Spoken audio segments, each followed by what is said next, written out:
J'espère que vous avez passé une bonne nuit, que vous êtes frais et dispo pour cette longue journée d'audition qui débute aujourd'hui avec une première table ronde avec les ordres des professions médicales. Je salue et remercie la présence du docteur François Arnaud pour l'ordre des médecins, pour l'ordre des pharmaciens, Madame Karine Wolf-Thual, et pour l'ordre des infirmiers. Sa nouvelle présidente, que je félicite pour son élection, je crois, il y a quelques jours, Madame Sylvaine Mazières-Torrent. Je vous inviterai, monsieur, mesdames, à faire quelques propos liminaires sur le texte qui nous est présenté sur la fin de vie. Et puis, les rapporteurs vous poseront des questions pour 3 minutes maximum. Vous pourrez y répondre et mes collègues députés vous poseront des questions, chacun leur tour, et on essaiera de prendre les questions par petits paquets pour que vous puissiez y répondre le plus largement possible.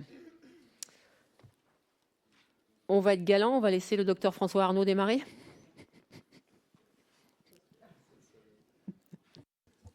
Merci Madame la Ministre.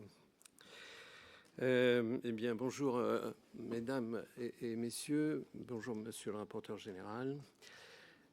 Merci de cette audition qui survient un peu plus de 18 mois après le début de la réflexion de l'Ordre des médecins sur le projet de loi sur la fin de vie qui était annoncé par le Président de la République dès 2022. Et donc, nous pensons, nous avons répondu tout de suite par une enquête interne de l'Ordre pour que l'Ordre définisse sa position de façon collective. Et nous l'avons fait parce que nous ressentons, comme beaucoup de Français, que c'est une attente forte de la société, ce projet de loi sur la fin de vie. La société attend que quelque chose change. Les avis sont tous un peu différents quand on parle avec des amis ou des confrères, mais manifestement, il y a une attente de la société et il est clair que l'Ordre des médecins et les médecins n'ont pas vocation à ne pas tenir compte de ça.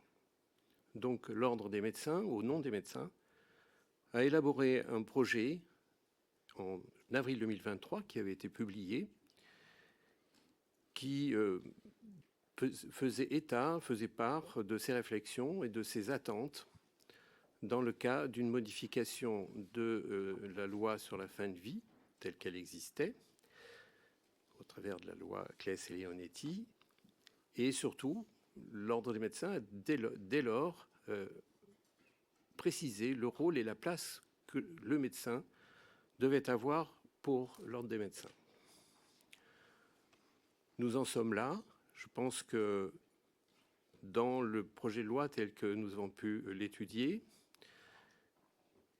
quelques points nous différencient, des points que j'aurai peut-être l'occasion au cours de ces échanges de préciser, dont un, et je terminerai par là, Madame, qui est la construction de la collégialité qui nous paraît perfectible. C'est-à-dire qu'on a bien compris qu'il y avait quand même le souci d'associer plusieurs professionnels de santé pour apporter une réponse à la demande du patient. Mais il nous paraît que il y a un moment précis, où c'est le médecin qui décide, c'est écrit comme ça dans le texte, et ça nous paraît être quelque chose qu'il faut compléter, qu'il faut améliorer. Sans revenir, bien sûr, sur la centralité du médecin dans la décision et dans la réponse qu'il doit apporter au patient, mais nous souhaiterions que cette collégialité soit définie d'une autre façon, sans obligatoirement que ça soit une obligation, mais que le médecin puisse, s'il sent la nécessité, avoir recours dans sa décision, je parle bien dans sa décision, du soutien d'un autre professionnel de santé, parce qu'après, et bien évidemment, même si c'est une loi qui va permettre de faire ceci, il y aura d'autres sujets concernant la protection du patient qui doivent intervenir, notamment sur la protection déontologique. Voilà, madame. J'ai dépassé les 3 minutes, un peu. Merci, Monsieur le Président. Madame la Présidente Wolff-Tual.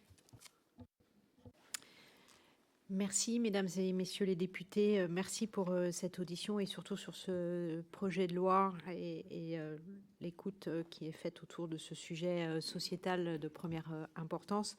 Je vais peut-être rattraper le temps de mon confrère sur le... Oui, non, mais voilà. Donc d'abord, peut-être dire en propos liminaire que ce projet de loi correspond à une évolution sociétale qui est très attendue par nos concitoyens. Et à ce titre, saluer les travaux qui ont conduit à ce projet de loi. Dire que l'Ordre des pharmaciens soutient ce projet de loi et l'accompagnement des malades et de la fin de vie. Peut-être avec un rôle prédominant dans la partie accompagnement des malades et soins palliatifs, puisque c'est là que les pharmaciens sont au cœur justement de l'accompagnement, tant dans la prise en charge thérapeutique que à domicile en grande proximité des patients, que ce soit en établissement ou à domicile. Quant à l'aide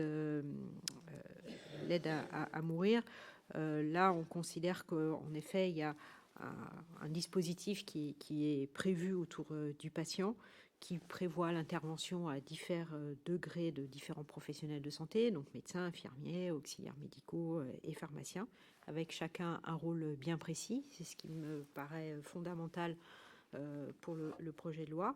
Bien sûr, on aura des précisions réglementaires qui viendront et on sera à la disposition des administrations pour définir ces aspects réglementaires. Mais on considère que s'agissant des pharmaciens, et donc principalement en officine ou en milieu hospitalier, leur rôle, bien qu'étant clé, il est essentiellement dans la préparation et la dispensation des préparations létales, sans aller justement jusqu'à, bien évidemment, l'administration, puisque le produit est remis au médecin, ou être même présent aux côtés du patient au moment du geste. Donc ne fait pas partie au premier rang de l'équipe de soins d'accompagnement. Voilà, je suis à votre disposition pour répondre à vos questions. Merci, Madame la Présidente Bazir-Torrent. Oui, bonjour, mesdames et messieurs, Madame le rapporteur.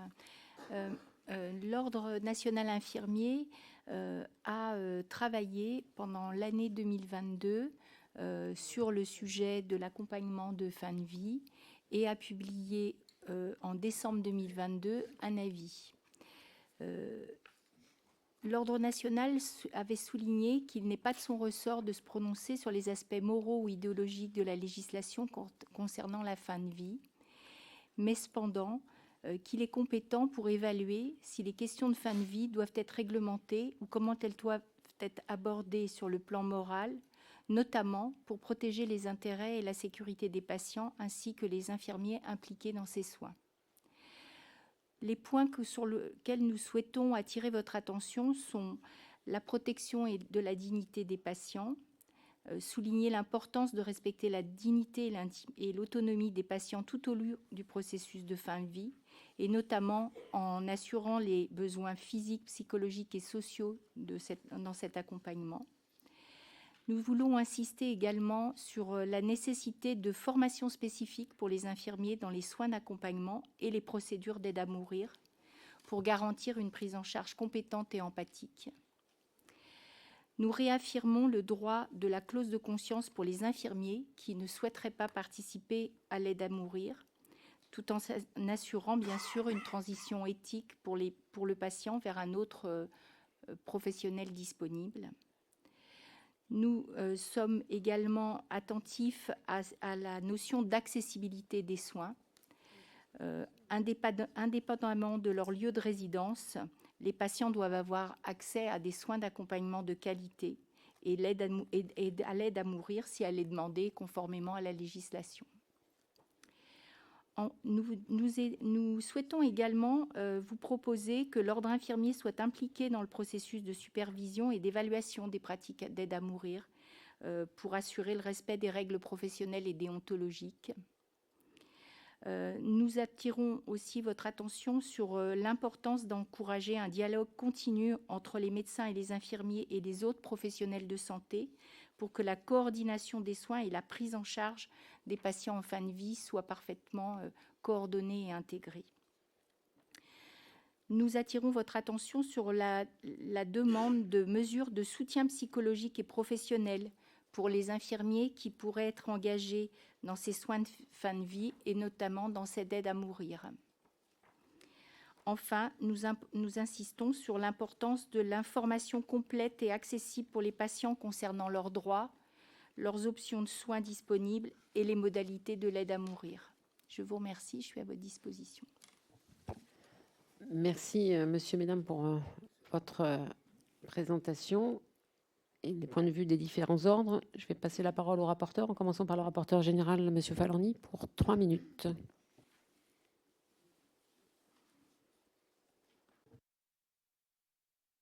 Merci, Madame la Présidente.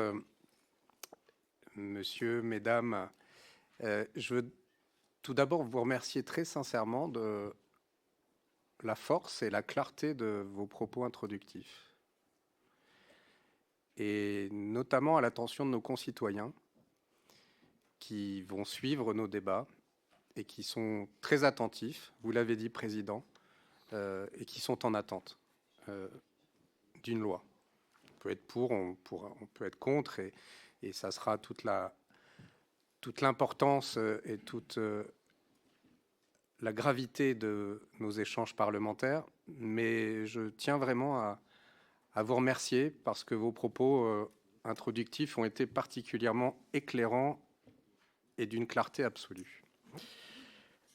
Je voulais vous poser 3 questions assez générales. Mes collègues rapporteurs thématiques rentreront probablement plus dans le détail. Ce texte repose, j'allais dire, sur 2 piliers.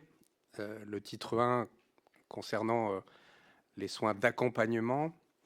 Quel regard portez-vous sur cette notion de soins d'accompagnement et dans quelle mesure vous semble-t-elle compléter celle des soins palliatifs, qu'elle ne remplace pas, mais qu'elle englobe dans une démarche plus anticipée et plus pluridisciplinaire? La deuxième question que je souhaitais vous poser, c'est quelle approche avez-vous des conditions d'accès, conditions d'éligibilité à l'aide à mourir telles qu'elles sont définies dans le titre 2 de notre projet de loi? Et troisième question, avez-vous des remarques, des propositions sur la procédure d'aide à mourir telles qu'elles sont présentées dans les articles du chapitre 3 de ce texte?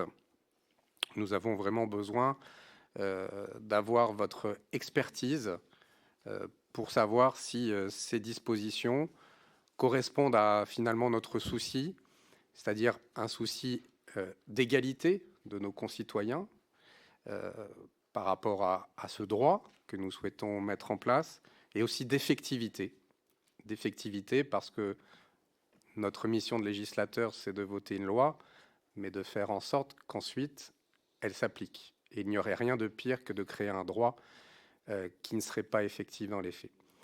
Donc merci de vos réponses et je le redis, de vos interventions liminaires.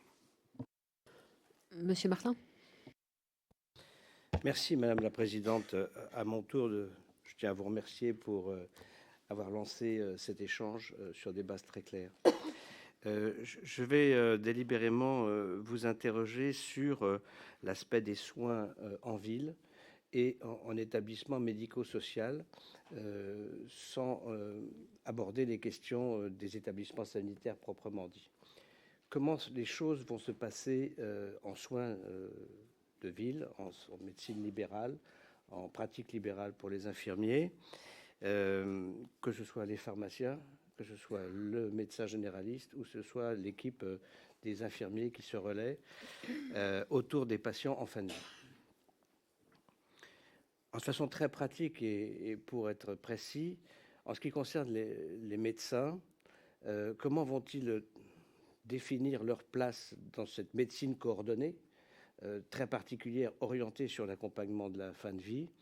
Comment vont-ils renseigner, informer plus exactement le patient qu'il lui est possible d'inscrire ses directives anticipées dans son dossier médical partagé, dans son espace numérique de santé?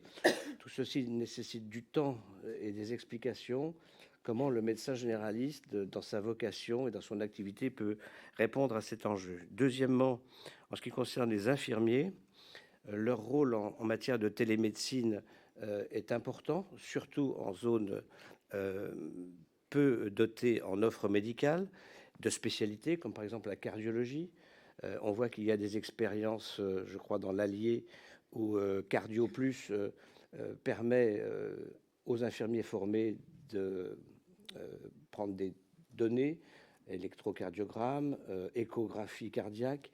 Comment cela peut-il se développer dans l'avenir, et quelle formation les infirmiers sont en droit de demander pour aller vers cette évolution? Dans les EHPAD et demain dans les maisons d'accompagnement qui seront un intermédiaire entre le domicile et l'établissement sanitaire, comment les conditions de travail aussi vont être organisées, en particulier sur ce rythme 12 heures, 12 heures. Voilà, c'est pas tout à fait du sanitaire, mais enfin, pour les pharmaciens, un peu même question dans cette chaîne de prise en charge et d'accompagnement en ville, où on sait que le pharmacien est de plus en plus amené à avoir un rôle de conseil. Comment, à chacune de ces étapes, directive anticipée, mise en place d'un accompagnement infirmier et d'une coordination médicale, quel rôle les pharmaciens sont amenés à jouer, et est-ce que ça ne va pas leur prendre trop de temps? Est-ce que ce sera possible? Quelles sont les conditions pour que ce soit effectif? Je vous remercie. Madame Maillard-Malignory. Merci, Présidente. Bonjour, chers collègues. Merci à chacun d'entre vous pour vos propos introductifs et la clarté, surtout, de vos propos.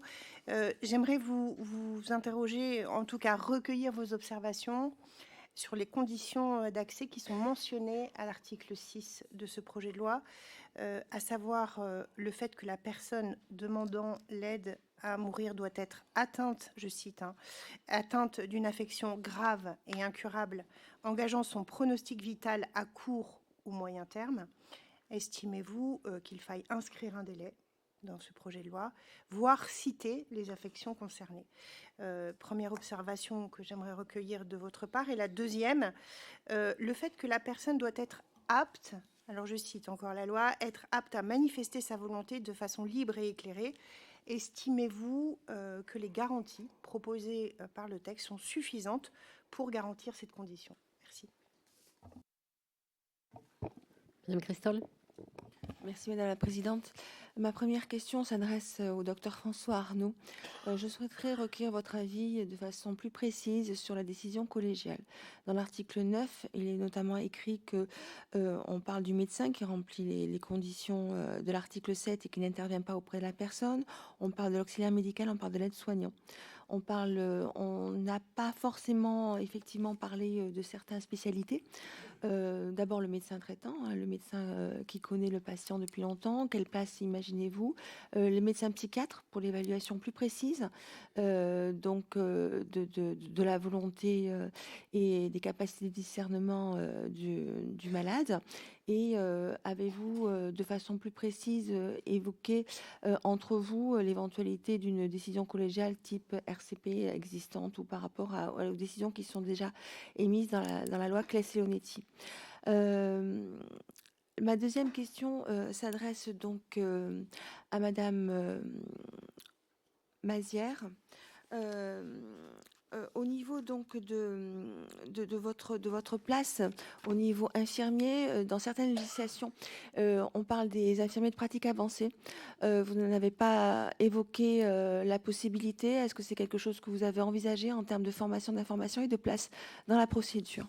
Et ma dernière question s'adresse à Madame Wolf par rapport donc à la substance létale. Est-ce que déjà le circuit proposé vous convient et avez-vous des précisions qui pourraient être opportunes sur le mode de dispensation de la substance létale? Ce sont des questions qui nous sont beaucoup posées. Dans l'article du projet de loi, il est bien dit que ce sera l'HAS, la NSM qui allait se prononcer dessus, mais peut-être que vous pourriez avoir des points qui pourraient nous éclairer aujourd'hui. Je vous remercie. Madame Fiat. Oui, merci Madame la Présidente, merci à vous pour vos propos liminaires.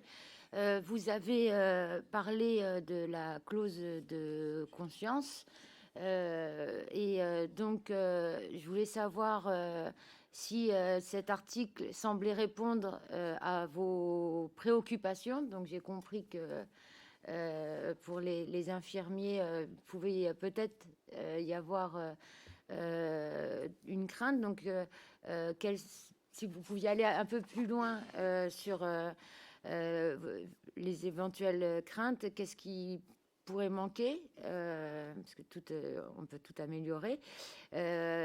Si vous avez des observations sur la rédaction, si le dispositif vous semble présenter suffisamment de garanties pour permettre la réorientation du patient suite à l'exercice par un professionnel de sa clause de conscience. Concernant la création d'une commission de contrôle et d'évaluation qui est chargée de 3 missions, je rappelle: contrôle systématique du respect des conditions d'accès et de procédures d'aide à mourir, le suivi et l'évaluation de celle-ci par une information annuelle et par des recommandations, et la gestion du registre des professionnels de santé disposés à participer. Que pensez-vous de la création de cette commission?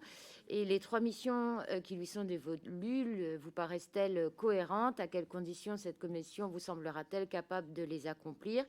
Et pour les pharmaciens, même question que ma voisine sur l'attribution à la HAS et à la NSM de la mission d'évaluer les substances létales, s'il vous plaît.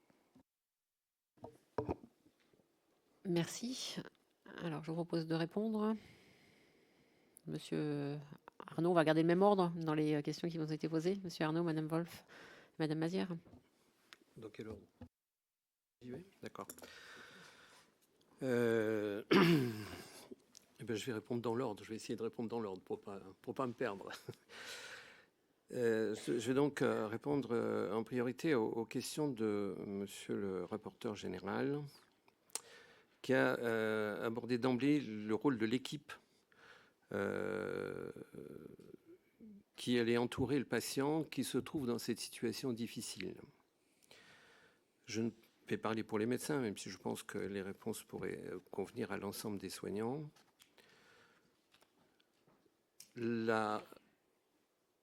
L'élément principal et majeur qui guide le médecin, c'est d'essayer de faire vivre son malade par les soins qu'il lui apporte. Et que le code de déontologie et le serment d'Hippocrate disent bien que le médecin ne doit pas donner délibérément la mort. Nous avons bien intégré cette raison d'être du médecin auprès de son patient. Et cependant, il nous est apparu dans nos réflexions que le médecin, devant un patient qui souhaite, pour des raisons qui ont été largement expliquées, que nous partageons, cesser de vivre, que le médecin devait être présent jusqu'au terme du procédé. Parce que c'est aussi le rôle du médecin, même s'il n'est pas là pour donner délibérément la mort, le rôle du médecin et sa place, c'est de rester présent auprès du patient jusqu'au terme de la procédure qu'a décidé le patient. C'est le patient qui décide de mettre fin à ses jours. Et donc la place et le rôle du médecin, c'est quelque chose d'assez particulier parce qu'il doit être présent jusqu'au bout, il doit accompagner son patient, mais spontanément, il ne doit pas s'orienter vers une aide à mourir automatique. C'est l'éligibilité dont vous parlez, Monsieur Falorni. Et donc, il doit d'abord commencer par dire, mais comment est-ce que je peux moi, ramener ce patient dans le soin qui est organisé, je pense bien sûr aux soins palliatifs, et que le premier réflexe du médecin et des soignants, c'est de tenter de ramener, grâce aux soins palliatifs, je vous épargne le couplet sur l'insuffisance des soins palliatifs. Je pense que c'est présent à l'esprit de tout le monde et que le nécessaire, je l'espère, sera fait dans la décennie qui vient. En tout cas, c'est ce qui est annoncé. Et donc, d'abord, commencer par ramener le patient à avoir un espoir de poursuivre, si c'est possible. Si c'est possible. Mais quand vous discutez avec des équipes de soins palliatifs, celles que j'ai rencontrées récemment me disaient que sur 1200 patients qu'ils avaient eus dans leur service, il y avait 5 patients pour lesquels ils avaient considéré que la thérapeutique n'était pas suffisante pour les soulager. Ça donne quand même un ordre de grandeur.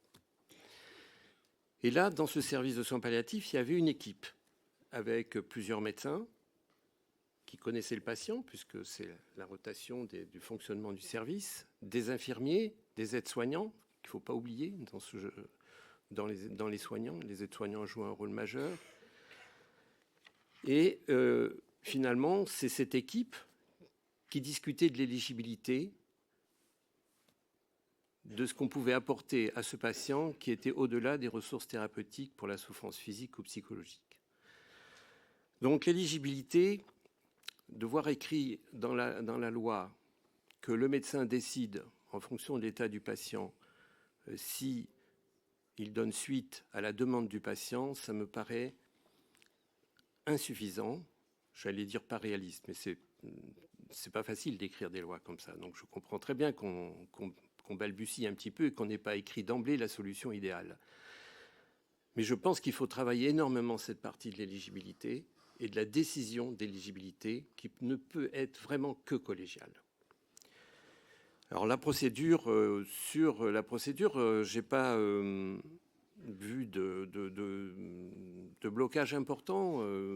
Bon, certainement que la rédaction des décrets devra apporter des réponses à des questions qui ne sont pas écrites dans la loi, mais ça, on va essayer d'éviter de ne pas aller trop dans les détails. En tout cas, je suis convaincu, et mes collègues de l'ordre sommes convaincus que l'équipe, là encore, centrée sur le médecin, qui va collégialement avec des confrères évaluer l'état de santé du patient, essayer de le faire rentrer dans une approche palliative et éventuellement mettre en route la procédure s'il n'y a pas d'autre solution. À tout moment, et je le redis, je ne l'ai pas dit dans mes propos introductifs parce que je ne voulais pas commencer par cela, c'est-à-dire que si on commence à dire par où on va sortir tout de suite du problème, je trouve que ce n'est pas positif. Donc bien évidemment, nous attachons beaucoup d'importance à la solidité de la clause de conscience spécifique, c'est-à-dire qu'un médecin qui s'occupe d'un patient ne pourra pas faire jouer sa clause de conscience sans apporter une autre solution au patient. Ça, c'est clair que nous défendons cet aspect éthique et déontologique de la clause de conscience, mais elle doit exister de façon solide pour le médecin. Le corps médical, je ne veux pas être trop long, mais le corps médical est assez partagé, en fait, avec une majorité pour refuser l'aide à mourir, mais le pourcentage est de 66 contre 23 pour et 11 qui s'abstiennent. Donc vous voyez que le curseur est quand même, certes majoritairement en opposition, mais n'est pas aussi important. Ce curseur n'est pas aussi loin qu'il aurait pu l'être il y a quelques années. Je passe tout mon temps sur les premières questions, donc il faut que je réponde aux autres. Alors pour répondre à monsieur Martin, en ville, le problème est totalement différent. La place du médecin, elle est encore plus isolée, il est encore plus solitaire, puisqu'il doit absolument créer cette équipe de soins territoriale. Mais bon, c'est un autre débat qu'on a déjà eu avec mes collègues. Cette équipe de soins territoriale, pour ce type de décision médicale, elle est indispensable. Il faut la créer. Il faut donc que les équipes de soins territoriales se créent partout où on peut le faire.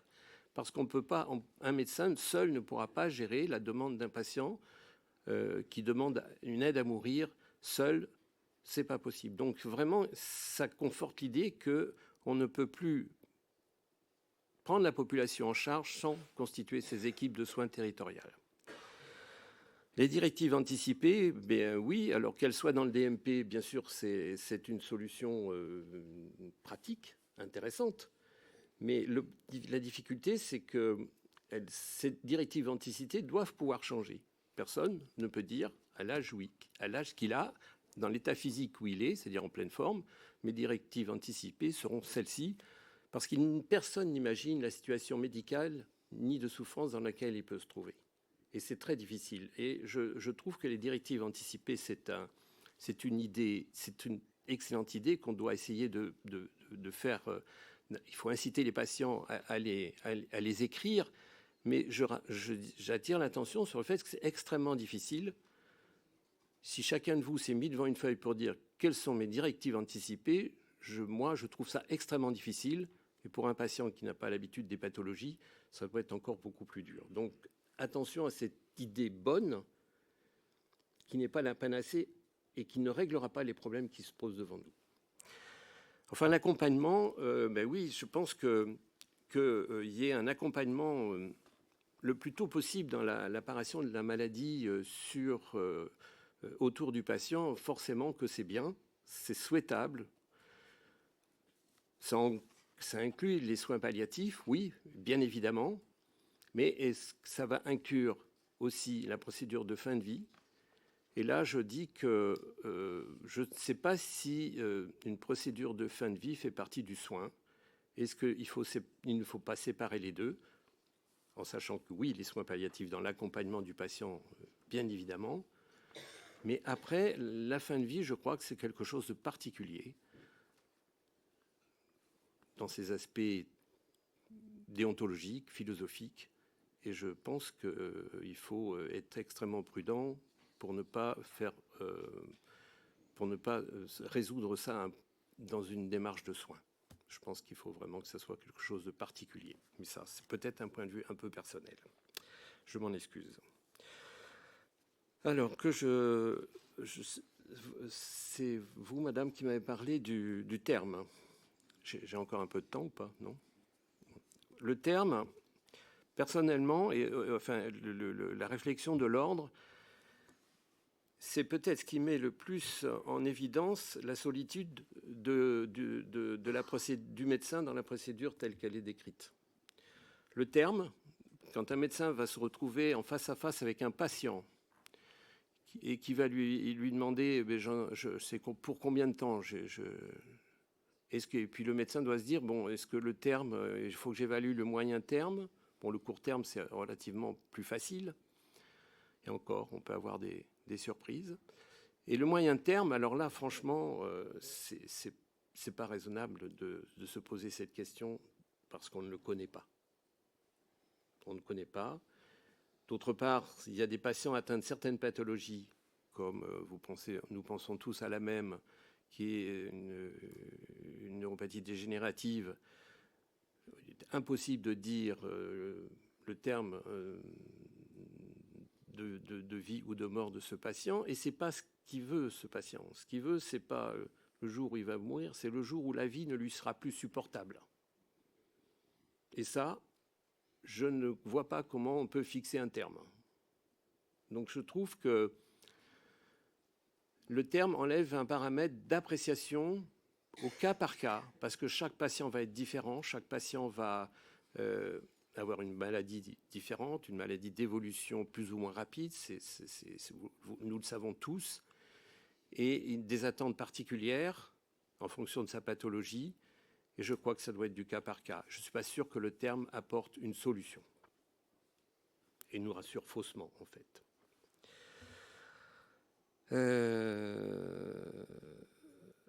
Je continue avec les questions. Sur la collégialité, je pense que j'ai déjà été assez clair. Sur le médecin traitant et le psychiatre, ben oui, il est évident que cette évaluation de l'état du patient et de l'attente qu'il a de l'aide à mourir ne peut pas... il y a certaines circonstances où le médecin qui est en charge de ce patient aura besoin du concours. Alors, s'il est le médecin traitant, il le connaît mieux. Si c'est le médecin d'un établissement médico-social, c'est plus difficile, parce qu'il a un contexte qu'il n'a pas forcément. Et il est évident qu'il faut pouvoir associer. Alors, je sais qu'il est prévu l'intervention de psychologues dans la procédure telle qu'elle est écrite. Mais effectivement, je pense que certaines situations peuvent nécessiter l'intervention d'un psychiatre ou d'autres spécialités. Pas forcément le spécialiste de la pathologie qui est en cause, d'autres spécialités. Parce que c'est quand même, si vous voulez, je crois que je ne sais plus qui m'a parlé de RCP. Là, oui, c'est Mme Christol. Là, il est évident que là, on va demander à un médecin seul savoir si oui, il considère qu'il est nécessaire d'engager, s'il n'a pas fait jouer sa clause de conscience, je le répète, une procédure d'aide à mourir, alors que quand on engage un traitement d'oncologie pour un cancer, les textes, et heureusement, prévoient une ERCP, c'est-à-dire une appréciation collective de l'état du patient et de ses possibilités thérapeutiques. Et là, le médecin se retrouve seul dans la loi. Ça ne peut pas rester comme ça. C'est pas possible. La clause de conscience, je crois que j'en ai suffisamment parlé. Alors, pour la commission de contrôle, c'est Madame Fiat, je crois, qui a évoqué ça. Le rôle de la commission de contrôle nous interpelle sur un sujet, même sans le contester d'ailleurs, mais sur un sujet particulier. C'est que c'est elle qui a la capacité, en fonction de l'analyse qu'elle fera de façon anonymisée, j'ai bien compris, elle pourra poursuivre le médecin qui a pratiqué l'aide à aider un patient à mourir devant la chambre disciplinaire de première instance, si elle estime qu'il y a eu des manques déontologiques. Et on arrive au problème des poursuites déontologiques par ce médecin qui se trouve dans le texte qui est écrit, à être seul à décider, à apparemment prescrire le produit létal. Là aussi, la prescription pour nous, elle doit être collégiale. On ne peut pas faire reposer ça sur un seul médecin. Et la commission de contrôle donc, va évaluer ça et pourra, si elle estime que le médecin n'a pas fait les choses de façon déontologique, le poursuivre devant la commission disciplinaire de première instance. Ça veut dire que c'est une permission de la loi qui permet d'enclencher une aide à mourir pour les soignants. Mais il n'y a rien de prévu sur l'aspect des poursuites disciplinaires sur le plan déontologique. Et là, je crois qu'il va falloir écrire quelque chose parce que un médecin, s'il est seul, il est seul par rapport au patient qui est en face de lui, seul par rapport à son vécu personnel de la situation, ce qui ne sera pas toujours facile, et il est seul devant l'entourage. Et l'entourage, même s'il n'a pas voix au chapitre au niveau de la procédure, il va quand même être un partenaire pour le médecin qui aura mené cette aide à mourir. Et dans un entourage, nous le savons tous, dans les familles, il y a des gens qui seront pour et des gens qui seront contre. Et il y aura toujours quelqu'un pour dire « je conteste ce qu'a fait ce médecin et je porte plainte contre lui devant la justice disciplinaire ». Et là, ça pose un vrai problème parce que on peut difficilement exposer le médecin. Quand une plainte est déposée, elle est obligatoirement transmise par le conseil départemental de l'ordre, c'est une obligation, sauf dans les signalements, ce qui a été voté pour les signalements, Madame la ministre s'en rappelle, on dit que c'est au conseil départemental d'évaluer si le médecin est de bonne foi et non pas, il n'y a plus de transmission automatique. C'est pour dire qu'il y a une solution, je ne vais pas rentrer dans ces détails, mais c'est certainement une situation qu'il faut examiner de près. Je ne sais pas si j'ai répondu à toutes les questions, je m'en excuse. Mais... Oui, je crois. Madame Wolf. Merci. Je ne sais pas si on m'entend, c'est rouge. Oui, bon, ok, très bien. Alors, si vous me permettez, je vais en effet répondre à l'ensemble des questions qui m'ont été posées, mais je vais le prendre peut-être dans un ordre différent, qui est l'ordre de ce que le patient vit et des professionnels de santé qu'il rencontre au cours de sa vie, au rythme où il les rencontre. Ça va, j'espère, me permettre de balayer du coup le parcours du patient, parce que peut-être que c'est quelque chose que je tiens à rappeler, comme je l'ai pu le faire dans mes propos liminaires. Le projet de loi ici a le mérite de s'intéresser aux patients et au choix du patient et à la volonté du patient. Et je pense que c'est ça qu'il ne faut pas perdre de vue, au-delà bien sûr des considérations qu'auront les professionnels de santé à justement bien prendre en charge le patient jusqu'à la fin, y compris dans l'accompagnement bien sûr et palliatif. Alors, le rôle du pharmacien, vous l'aurez compris, bien évidemment, dans ce projet de loi, on a le pharmacien de ville, mais on a aussi le pharmacien dans l'établissement de santé. Donc, je m'attacherai à parler de ces deux confrères, en commençant par la ville.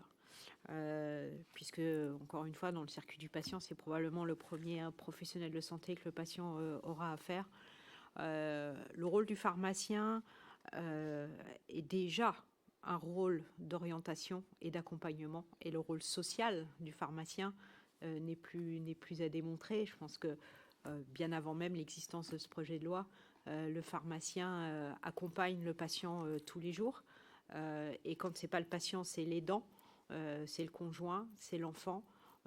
Donc le pharmacien a j'allais dire, de par sa proximité, ce rôle auprès du pharmacien. Donc, dans le cadre de ce projet de loi, du coup, il aura encore davantage ce rôle, j'allais dire, d'information, d'orientation, d'explication, d'accompagnement, qui va devenir en effet essentiel.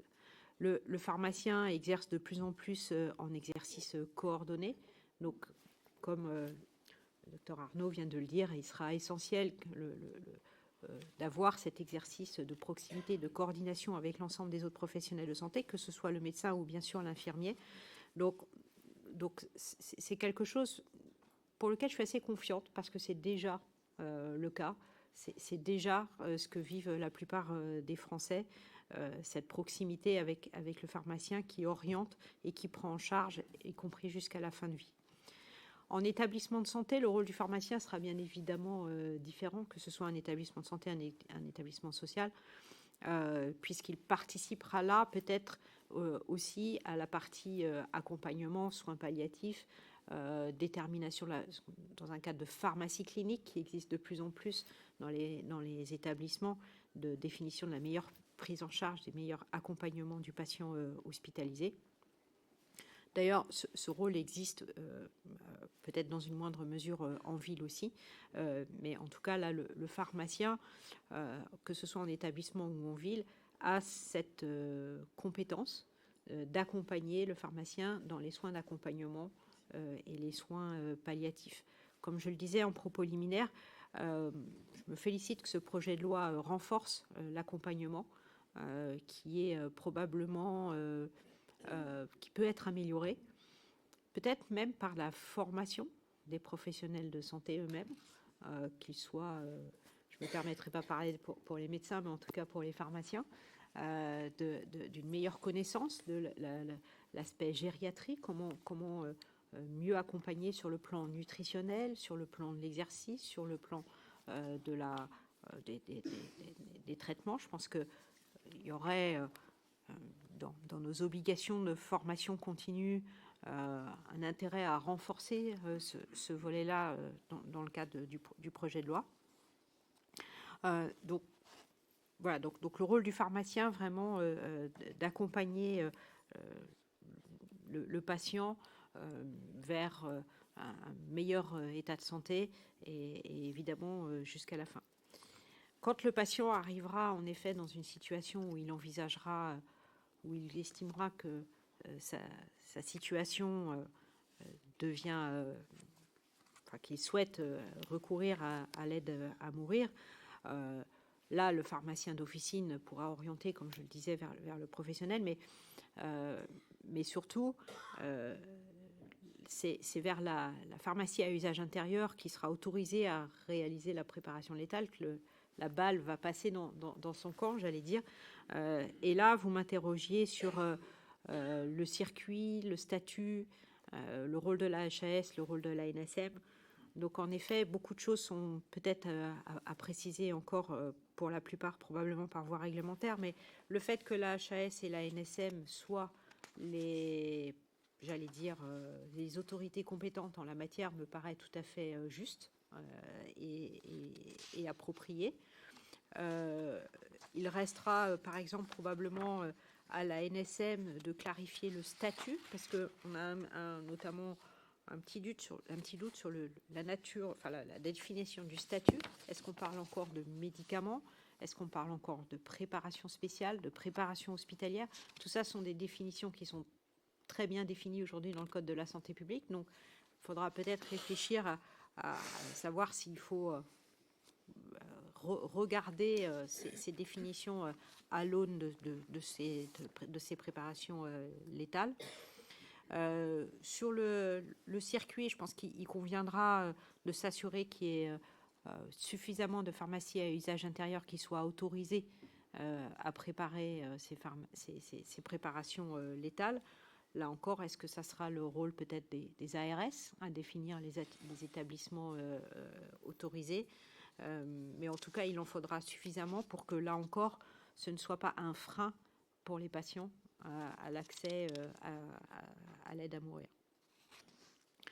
Le médecin, donc on comprend, adresse la prescription donc à la pharmacie à usage intérieur désignée. Donc la pharmacie à usage intérieur réalise la préparation et la transmet au médecin. Enfin, soit si c'est en interne d'un établissement, soit à une officine désignée par le médecin. On se posait la question, on a imaginé et conclu que la raison de ça, c'était pour que la pharmacie d'officine soit en proximité. C'était probablement la volonté du prescripteur, en fait, et ne soit pas nécessairement celle du patient, mais plutôt l'officine en proximité du prescripteur.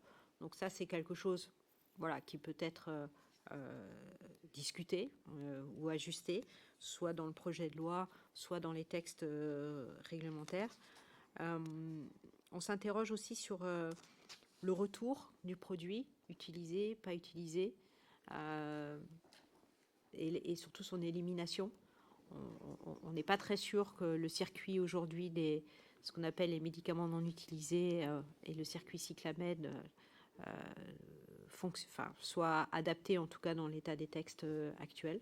Donc, pourra faire une contribution, mais il me semble que là encore, la NSM ou la HAS pourront contribuer sur leur vision. Vous m'avez interrogé sur l'éligibilité des patients à ce projet de loi et à l'aide à mourir. Je rejoindrai les propos du président Arnaud. Je pense que la notion de terme est très compliquée à définir, et c'est vraiment du cas par cas. Et sur le fait de faire une liste positive des maladies ou pas, moi j'aurais envie de dire, je pense que j'apporterai une grande écoute aux patients et aux associations de patients qui seront probablement les plus à même à nous convaincre de leurs attentes et de leurs souhaits, plutôt qu'à décider ou à même si on a un avis bien sûr, mais dans la logique de continuer à être dans l'écoute des patients. Personnellement, j'irai jusqu'au bout de la logique et de ne pas interférer sur le souhait des patients, même si bien sûr il faut que tout ça soit encadré et bien défini. Mais ce que nous semble de ce projet de loi, c'est qu'il est déjà bien, j'allais dire, ficelé. En tout cas, la procédure paraît déjà bien établie, même si des choses sont encore, comme je le disais, à clarifier. Bon, je ne veux pas rentrer dans les détails, mais voilà, il y a des questions autour du transport, des questions autour des modalités d'information des pharmaciens d'officine ou des pharmaciens de PUI. Voilà, mais on est presque dans le détail du circuit, de la logique. Est-ce que j'ai répondu à l'ensemble des questions très rapidement, me semble-t-il? Merci. Madame Mazir-Torrent, à vous. Alors, pour répondre tout d'abord à la première partie des questions, monsieur, sur ce qui concerne les soins d'accompagnement qui englobent les soins palliatifs, nous considérons qu'il y a encore un effort à faire pour développer et permettre la mise à disposition d'équipes mobiles de soins palliatifs quand c'est le domicile ou en EHPAD, et même dans certains établissements de santé encore, dans les services de médecine ou d'oncologie. Donc il nous semble que ce projet de loi aborde les soins d'accompagnement de façon globale en y intégrant les soins palliatifs, mais nous considérons qu'il y a encore trop de lieux de soins où la mise à disposition de moyens pour assurer des soins palliatifs et d'accompagnement de qualité est encore insuffisant, et notamment sur ce qui concerne la nécessité de formation des professionnels, non seulement sur le plan de la formation initiale, mais ensuite tout au long de leur parcours professionnel.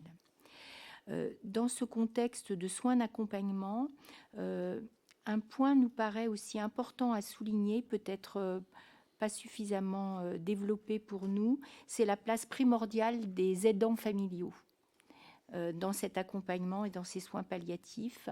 Ils sont des acteurs indispensables du maintien à domicile notamment. Et il me semble que dans le texte, on ne souligne pas suffisamment cette place des proches et des aidants dans l'accompagnement et dans la prise en charge. Ensuite, sur les conditions d'éligibilité de l'aide à mourir, le docteur Arnaud a déjà dit un certain nombre de points. Nous souhaitons vraiment attirer l'attention dans ce texte sur comment seront accompagnées notamment les personnes les plus vulnérables, c'est-à-dire les personnes handicapées, les personnes âgées. Et ce point-là nous paraît important à soulever dans les conditions d'éligibilité. Et quel soutien éventuellement ces personnes auront lorsqu'elles présenteront cette demande. Et nous souhaitons aussi faire remarquer que souvent, notamment pour des pathologies graves, l'état psychologique des personnes est perturbé, notamment souvent des dépressions importantes, et comment aussi sera pris en compte cette situation des patients et comment on pourra veiller à ce que cette décision soit vraiment éclairée et parfaitement comprise par le patient, alors qu'il est lui-même dans des situations de vulnérabilité, de fragilité. Ensuite, sur la procédure, alors un petit point où à un moment, dans l'article qui décrit la manière dont la procédure et le choix notamment de la personne qui va éventuellement procéder à l'accompagnement de l'aide à mourir, il est évoqué la possibilité de choisir le médecin ou l'infirmière ou une personne volontaire.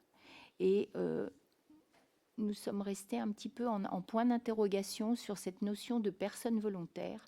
Il ne nous a pas paru que cette procédure pouvait être considérée comme un acte banal fait par une personne non soignante.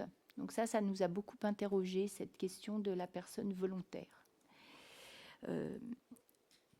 Ensuite, vous m'avez interrogé sur le rôle en télémédecine. Alors, sur cette question particulière de l'accompagnement de fin de vie, je n'identifie pas bien quelles pourraient être les séquences de télémédecine à ce moment-là. Il me semble quand même que, notamment lorsqu'on est dans des zones géographiques éloignées des centres hospitaliers, pour ce qui est de la fin de vie et de l'aide à mourir, c'est quand même plutôt le rôle de l'équipe territoriale, c'est-à-dire du médecin traitant, des infirmières libérales. J'ai un petit peu de mal à comprendre comment on pourrait mettre un dispositif de télémédecine à ce moment-là. Peut-être pour une consultation éventuellement à distance avec un médecin spécialisé dans la douleur ou dans les soins palliatifs. C'est ce qui se pratique déjà. Voilà, mais je n'ai pas de réponse vraiment précise à vous apporter sur ce point. Sur les conditions en EHPAD, vous avez évoqué la problématique de l'utilisation des horaires en 12 heures. Alors, il faut savoir que, notamment dans le cadre de tous les mesures qui ont été prises pour améliorer l'attractivité des professionnels de santé et notamment des infirmières, de nombreux établissements, qu'ils soient hospitaliers ou du secteur médico-social, ont mis en place depuis déjà longtemps des horaires en 12 heures, qui permettent aux professionnels du coup d'avoir des journées de travail moins nombreuses, des temps de repos et des temps de familiaux plus fréquents que lorsqu'on travaillait en 7 heures avec des rythmes qui du coup faisaient qu'on avait 5 à 6 journées quelquefois de travail sur une semaine. Voilà. Donc ça, c'est du ressort, je dirais, des conditions de travail. Donc l'ordre n'est pas compétent véritablement sur la notion de conditions de travail, mais en tout cas, ce que l'on peut dire sur ce point, c'est que ces personnes, ces professionnels qui vont accompagner ces patients dans ce processus de fin de vie ont besoin de toute manière d'accompagnement psychologique et de suivi et de formation. Il y a une nécessité pour ces professionnels d'avoir des lieux de discussion, des lieux de partage d'expériences, des groupes de parole éventuellement, et qu'ils soient accompagnés des psychologues qui leur soient directement dédiés pour pouvoir, je dirais, poursuivre leur mission et être accompagnés dans ces missions qui sont souvent difficiles, d'autant que finalement, cette aide à mourir, elle percute en fait notre code de déontologie. Docteur Arnaud l'a dit.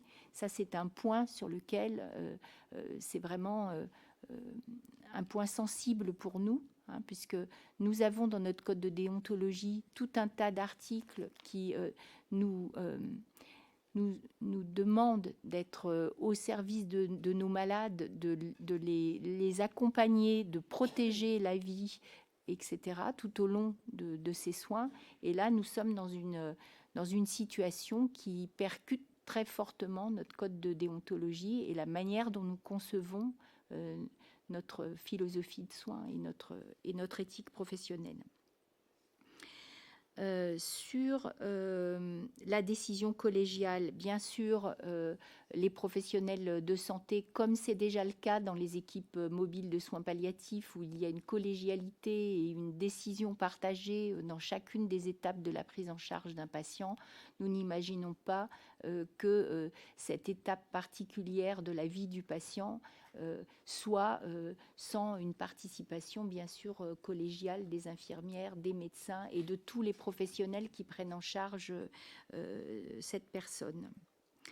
Sur la question particulière de la place des infirmières de pratique avancée, alors les infirmières de pratique avancée, si elles étaient dans la situation d'assurer dans leur activité plutôt libérale, sur leur versant libéral, le suivi d'un patient, elles participeraient à la procédure au même titre.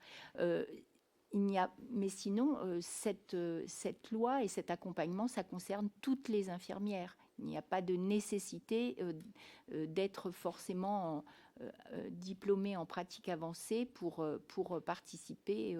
Ça serait trop compliqué d'ailleurs. C'est vraiment le travail au quotidien actuellement, hein, des infirmières libérales, des infirmières dans les EHPAD, des infirmières dans les services de médecine et d'oncologie qui accompagnent les patients, et dans les services de soins palliatifs qui accompagnent les patients.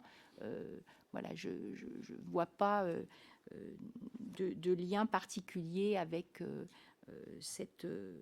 des infirmières de pratique avancée dans cette procédure spécifique. Voilà. Merci. On va passer aux questions des députés. Chers collègues, on va faire 2 ou 3 séries de questions. Je vous invite à être précis dans vos questions et dire à qui votre question s'adresse, si on veut que chacun d'entre vous puisse poser des questions. Madame Dubré-Chirat. Merci Madame la Présidente. Merci messieurs, dames pour vos interventions respectives. Moi, je voudrais revenir sur 3 choses. La première, c'est sur la décision collégiale, que ce soit en secteur de soins ou à domicile, avec les différents partenaires du domicile, pour que cette décision ne fasse pas porter la responsabilité que sur une personne. Donc, effectivement, comment on peut avancer mieux sur cette thématique. La deuxième chose, c'est sur la formation. La formation à la douleur n'est pas au niveau des attentes qu'on pourrait espérer aujourd'hui, quels que soient les professionnels, et comment on peut accélérer et améliorer la formation à la culture palliative dans tous les secteurs de soins. Et la troisième question, c'est sur les directives anticipées qui sont peu renseignées aujourd'hui. Vous en avez parlé tout à l'heure, moins de 13% des personnes les renseignent. Quelles sont vos propositions en termes d'accompagnement à la rédaction et à l'archivage de ces directives pour qu'elles puissent être respectées, et quid de la partie quand on a perdu conscience, même si on a rempli ces directives anticipées auparavant et qu'on ne peut plus les faire valoir au moment où on en a besoin. Merci. Merci. Je vais réitérer ma demande. Merci de préciser à qui vous posez la question. Madame de Gorsuch. Merci Madame la Présidente. Cette question s'adresse au docteur Arnaud et Madame Julie Lombard. Dans le cadre de l'article 7, les médecins peuvent faire jouer leur clause de conscience, mais pas dans le cadre de la définition du plan personnalisé d'accompagnement. Or, il est prévu que ce plan peut comporter comme réponse du médecin au patient l'aide à mourir. Pour que la clause de conscience soit pleine, entière et qui couvre toutes les hypothèses, il faudrait qu'elle puisse jouer dès la définition du plan personnalisé d'accompagnement. Donc ma question est, qu'en pensez-vous? Et d'autre part, la prescription du produit létal et l'euthanasie par un médecin sont-ils des actes médicaux entrant dans la nomenclature générale des actes professionnels? Si ce sont des actes médicaux, pourquoi n'ont-ils pas une base légale dans le Code de la santé publique? L'étude d'impact a souligné que juridiquement et éthiquement, l'aide à mourir n'était pas un acte médical puisqu'elle n'a pas d'objectif thérapeutique ou préventif. Je souhaite donc savoir si financièrement elle sera reconnue comme un acte médical au regard de la nomenclature des actes. Voilà, merci. Monsieur Dharréville.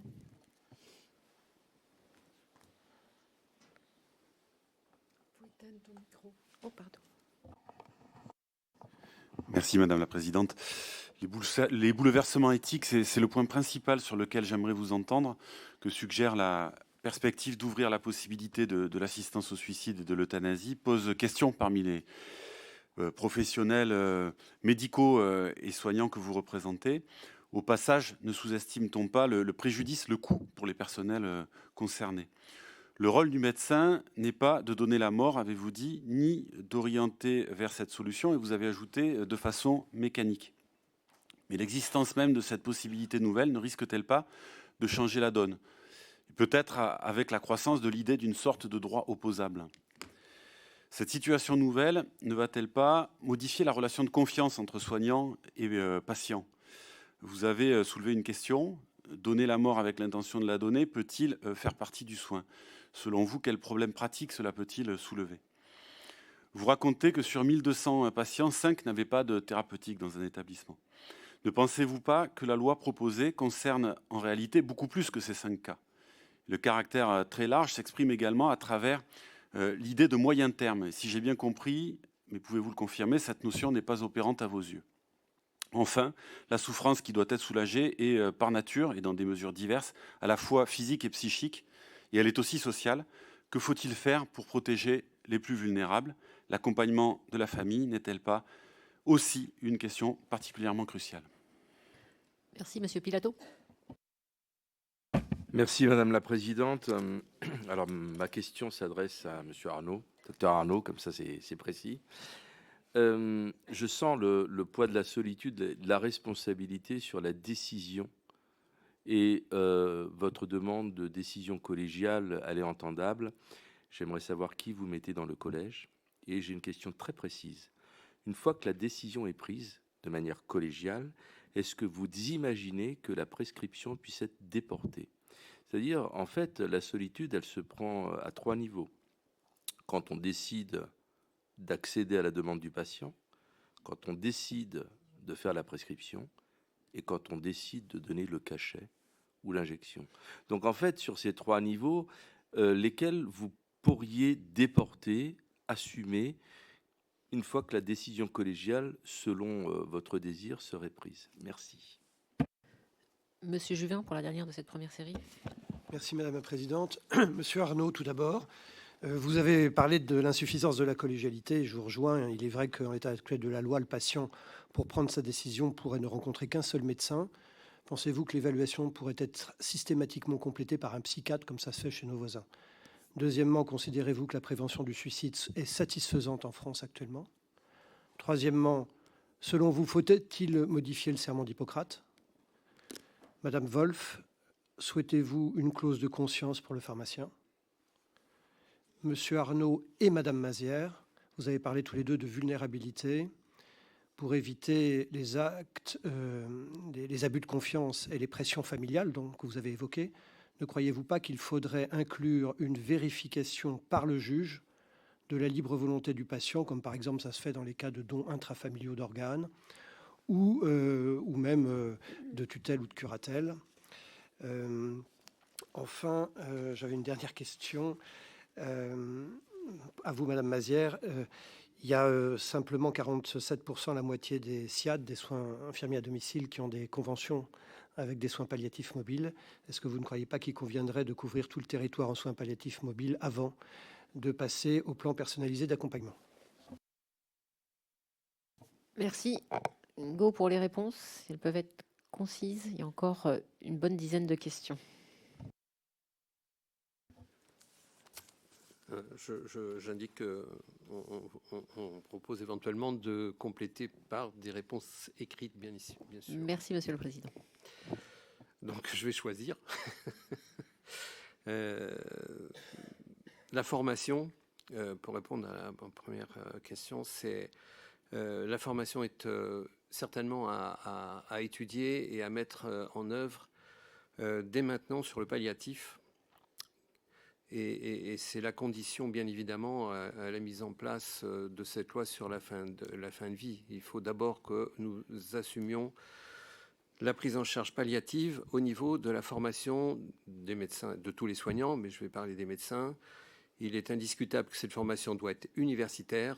Au cours des études de médecine, il faut absolument que les étudiants en médecine entendent parler du palliatif beaucoup plus tôt dans leurs études et de façon structurée.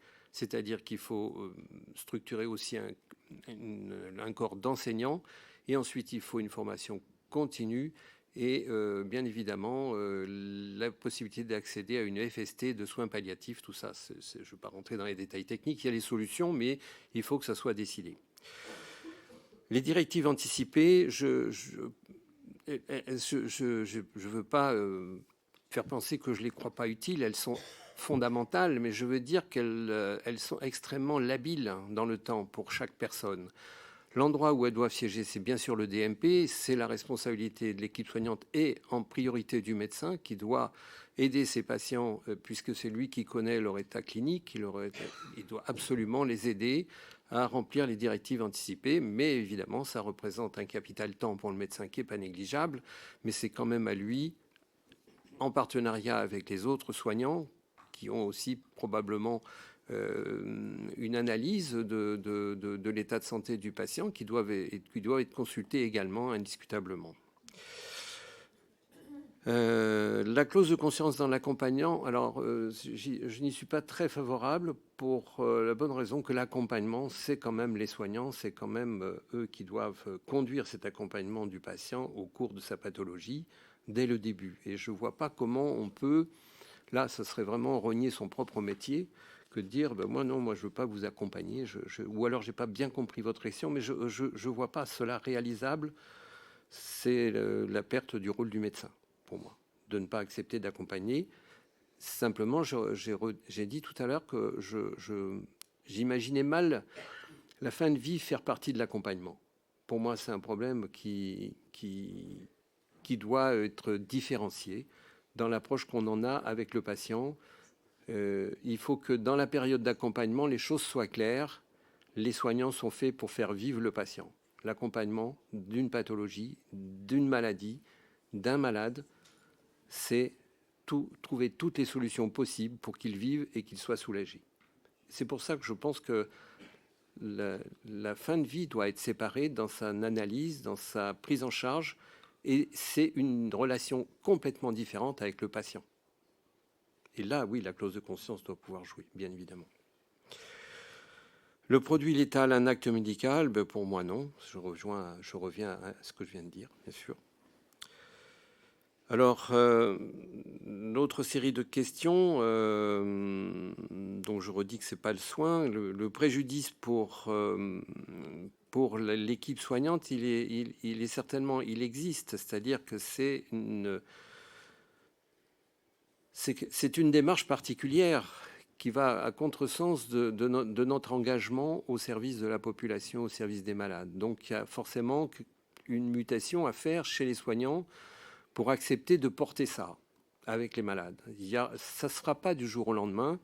Bon, il y a, comme partout, pour toutes les idées, il y a des pour et des contre, mais il faut bien se réaliser que si on ne met pas en place une aide à mourir avec une procédure qui prend bien en compte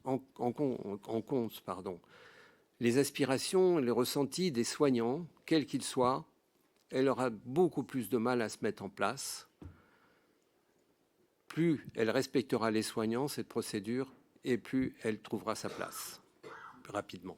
Ça, c'est tout à fait évident. Bon, j'ai entendu sur le terme, je redis, je crois que c'est monsieur, c'est le terme, oui, je redis que pour moi, mettre un terme, c'est compliquer l'évaluation, c'est perturber l'évaluation, et manifestement, il y a des pathologies où on connaît le terme et d'autres où on ne le connaît pas et qui sont qui imposent tout autant de souffrance aux patients qui en est porteur. Donc, je ne pense pas que ce soit la bonne approche, très sincèrement. Par contre, l'approche collégiale, certainement, et de nouveau, je le redis, est à mettre en place sous une forme peut-être pas obligatoire, parce que ce qu'on redoute dans la collégialité obligatoire, c'est le blocage.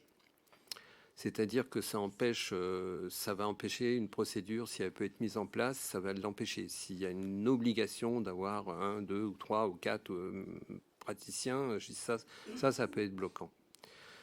Et puis, dans toute... la décision, la solitude à 3 niveaux, ben moi je dirais 4 niveaux. Parce que je suis d'accord avec les 3 niveaux que vous avez évoqués, mais j'en rajouterai un 4e, c'est quand le médecin ou l'équipe va dire non au patient. On évoque très rarement ce cas de figure, mais il existe. Et là, la décision, la solitude du médecin sera vraiment réelle. Celle du patient, ça sera le désarroi. Et je pense que c'est difficile pour un médecin de porter seul le refus, encore plus que l'acceptation. Donc c'est pour moi un argument de plus pour inventer, parce que je ne veux pas avoir la prétention de vous dire c'est comme ça qu'il faut faire, mais il y a une réflexion profonde à avoir sur la collégialité qui entoure le malade. Elle entoure le médecin, la collégialité, mais elle entoure le patient aussi, et sa famille. Alors, Monsieur Juvin, sur la prévention au suicide, là, je vais vous répondre par écrit, parce que j'ai du mal à faire le lien, mais il existe certainement, bien sûr, mais je veux être précis, disons. Voilà. Et puis repenser le serment d'Hippocrate, j'y suis pas très favorable. Je pense que la solution juridique qui est envisagée pour cette loi, une loi de permission, apporte la solution. Elle n'apporte pas la solution sur le plan de la déontologie et du code de déontologie et du disciplinaire. Et ça, j'insiste pour que le projet de loi prenne cet aspect des choses en compte. Il faut que ça soit clair, que ça soit limpide. Il ne faut pas qu'il y ait de pièges pour les professionnels de santé. Sinon, ils feront jouer la clause de conscience. Plus le risque professionnel et personnel existera dans ce projet de loi, moins vous aurez d'adhésion des professionnels de santé. Alors, le juge, il est présent, le juge, sur la validité de la procédure, déjà. Comment ? A posteriori. Et écoutez, là, il n'appartient pas à l'ordre des médecins de dire s'il faut le mettre a priori. Mais bien, voilà. À titre personnel, alors là, je ne pense pas, parce que là, si ça devient un petit peu... On sort de l'esprit du projet de loi tel qu'il a été écrit. Merci. Merci, Monsieur le Président. Madame Wolf, pour les questions qui vous étaient destinées. Merci. Donc, je vais essentiellement, j'ai retenu dans l'ensemble des questions essentiellement les considérations éthiques, déontologiques, qui m'intéressent en plus au premier chef en tant que présidente de l'ordre, et la question de la clause de conscience, Monsieur Juvin. Donc, bien évidemment, ce projet de loi aborde des sujets qui sont profondément éthiques et qui vont heurter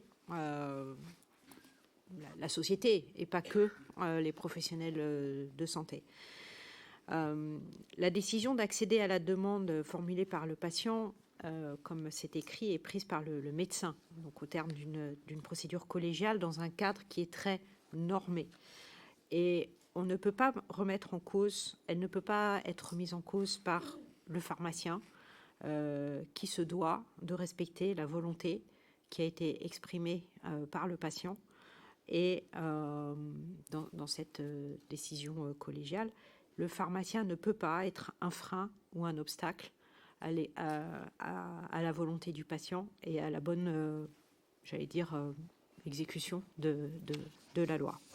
Alors, bien entendu, pour revenir sur, encore une fois, les bouleversements éthiques qu'on ne peut pas ignorer et qu'il ne s'agit pas de balancer ou de balayer d'un revers de main, chaque pharmacien, bien entendu, peut avoir une opinion personnelle sur la question, une conscience sur cette question, fondée sur des motifs qui soient d'ordre philosophique, moral, religieux ou autre. Mais pour autant, le pharmacien, de par sa fonction, n'est pas un individu isolé. Il fait partie d'un ensemble, d'une collectivité qui a pris une décision et le pharmacien n'est pas le seul responsable. Il est le maillon, bien évidemment, indispensable de cette chaîne qui comprend les autres professionnels de santé, au cœur de laquelle donc, on trouve en effet le patient.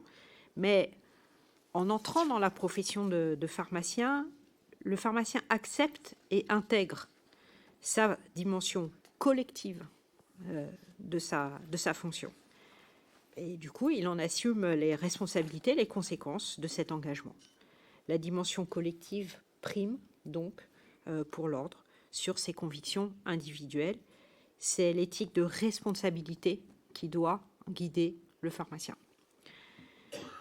Alors, l'accès par le patient à la substance létale préparée cette fois-ci par le pharmacien hospitalier et dispensée par le pharmacien d'officine, elle est désormais donc prévue par la loi et garantit le patient de pouvoir en disposer.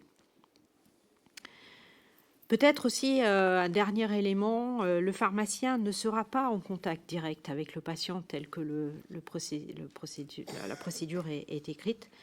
Donc, il agira sur prescription médicale, comme il le fait aujourd'hui, et ne participera pas à la décision d'engager le processus de l'aide à mourir, ni à l'administration du produit létal.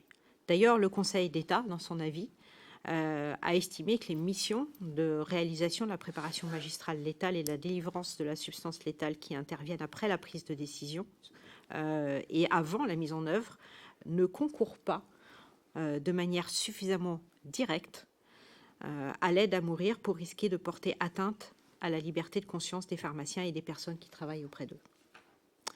Et donc, au regard de ces considérations, l'Ordre considère que le pharmacien ne peut pas, au nom de sa liberté de conscience, refuser d'accomplir la mission qui lui est confiée dans le dispositif d'aide à mourir prévu par le projet de loi. Je vous remercie. Merci. Madame Mazière, pour une réponse synthétique, puisque j'ai encore 10 questions après, j'aimerais que tous les collègues puissent poser leurs questions et nous devrons arrêter à 11h30 comme l'était prévu. Alors, sur la prise en charge de la douleur, c'est une question qui a été posée au départ. Effectivement, il y a des situations où la douleur n'est pas suffisamment prise en charge rapidement, notamment à domicile, lorsque le médecin n'est pas forcément disponible immédiatement. Et dans notre position, nous avions proposé que pour ces situations où la prise en charge de la douleur doit être accomplie rapidement pour aider la personne dans son accompagnement, nous avons suggéré, bien sûr moyennant formation, qu'on puisse ouvrir un droit à prescription des antalgiques aux infirmières lorsqu'elles suivent ces patients, avec bien sûr une formation continue à l'usage des médicaments et à la prescription. Donc ça, c'est une question que je voulais remettre en avant, notamment telle qu'elle apparaissait dans notre avis en décembre 2022. Par ailleurs, concernant la culture palliative, je rejoins tout à fait le propos du docteur Arnaud. Ça doit être vraiment une culture qui s'impose dès les démarrages de la formation, en continu, de manière à ce que vraiment les professionnels soient armés pour affronter ces situations et qu'ils puissent mettre en œuvre les soins adaptés. Pour ce qui concerne les directives anticipées, alors je fais référence à une de mes expériences professionnelles. Il se trouve que je suis depuis de nombreuses années expert visiteur de la Haute Autorité de Santé pour les certifications d'établissement. Et quand nous faisons les visites, nous constatons que ces directives anticipées sont très méconnues des patients et qu'elles sont aussi méconnues des professionnels de santé. Et je crois qu'il y a une vraie nécessité de faire une vraie campagne d'information de la population, des professionnels de santé, sur ce que sont les directives anticipées, pour que ce terme ne devienne quelque chose de compris par la population. Et quand un patient arrive à l'hôpital, théoriquement, on doit l'interroger sur sa décision par rapport à ces directives anticipées. Et actuellement, cette interrogation reste souvent une incompréhension et pour le soignant et pour le patient.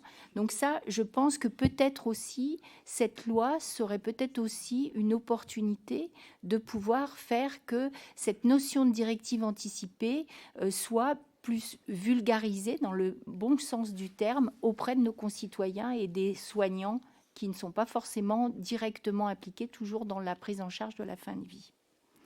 Sur le plan de la déontologie, les infirmiers n'ont pas de serment, mais ils ont un code de déontologie. Et ce code de déontologie, notamment pour l'acte de fin de vie, enfin d'accompagnement à la mort, c'est effectivement complètement en contradiction avec notre code de déontologie. Donc, les mêmes précautions demandées pour les médecins sont également vraies pour les infirmières. Et si elles étaient amenées à être la personne qui procède à l'injection ou qui donne le produit létal, eh bien forcément, on a les mêmes besoins de garantie sur le plan déontologique. Merci. Monsieur Pont.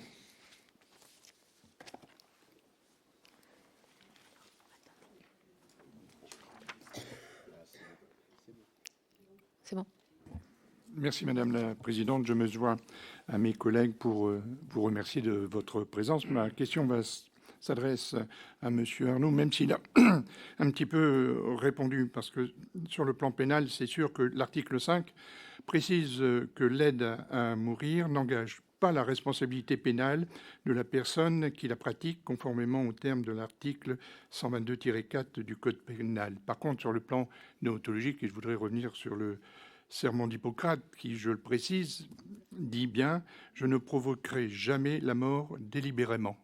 Il y a bien sûr il y a un certain nombre autour ici qui l'ont prêté, ce serment d'Hippocrate. Et je voudrais bien savoir s'il va falloir imaginer un texte pour lever ce serment. Et puis ici, il y a un texte en préparation pour les générations futures. Je vous remercie. Monsieur Ménager. Merci Madame la Présidente. Merci aussi de votre présence et de vos propos. Je reviendrai juste un instant sur la collégialité. Ma question s'adresse au docteur Arnaud. Est-ce que vous seriez favorable à ce qu'il y ait une obligation d'un psychiatre? Et vous avez évoqué la question du blocage. S'il y a un nombre impair et qu'il y a un vote, je ne vois pas où il pourrait y avoir un blocage. Il y aurait un vote et une décision qui ne serait plus seulement sur les épaules d'un seul médecin. La question aussi que je voulais vous poser, c'est la question du délai de 48 heures. Avoir votre appréciation. Est-ce que vous considérez que ce délai est suffisant, insuffisant? Est-ce que vous aviez des propositions vis-à-vis de ce délai? Et on vient, pour rebondir sur la question qui vient d'être posée, sur la question de la contradiction avec la déontologie, avec le serment d'Hippocrate, est-ce que vous considérez qu'il serait utile pour nous de réfléchir à la création d'une nouvelle profession réglementée qui sera en fait dédiée à l'administration de cette substance létale, parce qu'on voit que c'est quand même un élément bloquant et qui semble en contradiction notamment avec le serment d'Hippocrate. Et ma dernière question, c'est sur les questions des états végétatifs, des états post-relationnels. Est-ce que vous avez le sentiment que cette loi répond à la totalité des cas? On se rend compte que ce qui inquiète les Français, c'est les cas un peu médiatiques, type Vincent Lambert, qui ne semblent pas en fait être couverts dans ce cas-là, puisqu'il n'y a pas la possibilité du consentement. Donc est-ce que, au final, une loi que les Français attendent n'est pas à côté au vu de votre enquête interne, au vu de vos retours, et est-ce qu'il ne devrait pas y avoir des évolutions, et quelles évolutions vous proposez en la matière? Je vous remercie. Madame Genevard. Merci Madame la Présidente. 3 questions, Monsieur le Président de l'Ordre des médecins. Je voudrais revenir sur un propos que vous avez tenu et j'aimerais que vous m'en précisiez le sens. Vous avez dit il ne peut pas y avoir de clause de conscience sans qu'il y ait une proposition alternative qui soit faite aux patients. Donc j'aimerais revenir sur ce propos. Ça veut dire dès lors qu'il n'y aurait pas de solution alternative proposée, la clause de conscience invoquée par le médecin serait invalidée? C'est ma première question. Madame la Présidente de l'Ordre des pharmaciens, que se passe-t-il si un pharmacien fait valoir, bien qu'elle ne soit pas prévue par le texte, une clause de conscience et refuse de délivrer le produit? Et enfin, Madame la Présidente de l'Ordre des infirmiers, vous avez évoqué les risques de pression sur les personnes vulnérables. Le fait que vous fassiez cette remarque laisse à penser que c'est un risque à vos yeux avéré. Pouvez-vous nous en dire un peu davantage sur ce point qui me paraît effectivement essentiel? Monsieur Vigier. Merci Madame la Présidente. Merci à vous trois, et dans les ordres que vous représentez, de la clarté de vos propos et de vos engagements. La première chose, Madame, qui est la Présidente de l'Ordre des infirmiers, vous avez dit une grande campagne de communication. Est-ce que vous ne croyez pas, on déplore tous, que la loi Claes-Leonetti soit peu appliquée, simplement 12% de directives anticipées? Au-delà de la communication, est-ce qu'il n'y a pas un problème de formation, d'attractivité des filières? Et est-ce que dans les cursus de formation, enfin, dans le dialogue que vous avez avec les facs, on va enfin avoir, dès les premières années de chacun de ces cursus, des formations ad hoc qui permettent justement de sensibiliser et que la gérontologie ne soit pas la dernière des disciplines choisies, mais la première ou une des premières? La seconde question sur les directives anticipées, pour François Arnaud. Est-ce que vous ne croyez pas que le texte prévoit qu'elles peuvent être dans le dossier médical et qu'elles devraient être plutôt? Oui, que le peut sera remplacé par doit. Et une question sur laquelle Thomas Ménager vous a interrogé, mais savoir quelle est votre proposition pour justement que cette collégialité, j'ai bien compris que le deuxième médecin ne consultera pas le patient. Est-ce qu'il ne faut pas aller jusqu'à la consultation du patient? Je crois que ça me permet. Et le dernier point qui me paraît important, et là dans vos ordres, et la déontologie étant au cœur de l'engagement quotidien, est-ce qu'avec ce texte, la protection juridique des soignants sera plus importante après qu'elle ne l'est à l'heure actuelle? Parce que chacun sait qu'il y a un certain nombre de dérives non contrôlées à l'heure actuelle. Monsieur Gernigon. Merci Madame la Présidente. Ma question s'adresse au docteur Arnaud concernant donc la clause de conscience. Pensez-vous qu'il soit nécessaire de connaître à l'avance le nom des médecins qui sont réfractaires à l'accompagnement à l'aide à mourir, ou est-ce que l'activation de la clause de conscience doit être laissée à l'appréciation du médecin en fonction de la pathologie du patient, ou peut-être tout simplement parce qu'il va découvrir que indirectement il connaît la personne et que pour lui c'est compliqué d'aller au bout de sa réflexion. Je vous remercie. Madame Battistel. Merci Madame la Présidente. Peut-être, docteur de l'Ordre des médecins, j'aurais souhaité revenir sur le délai qui est laissé aux médecins pour vérifier les conditions d'accès à l'aide à mourir, qui peuvent paraître longs, puisque maximum 15 jours est prévu. Sauf erreur de ma part, il était prévu 4 jours dans la loi Falorni. Est-ce que ça peut ne pas être compatible avec certaines pathologies? Est-ce que ce délai vous paraît satisfaisant ou trop long? Et peut-être revenir également sur la question du moyen terme qui nous interroge évidemment tous, et vous l'avez aussi exprimé. Vous l'avez dit, c'est extrêmement difficile à évaluer selon les pathologies et selon les personnes. Et finalement, n'est-ce pas au patient, quand il le peut, de définir le terme qui est pour lui supportable? Monsieur Pétavy.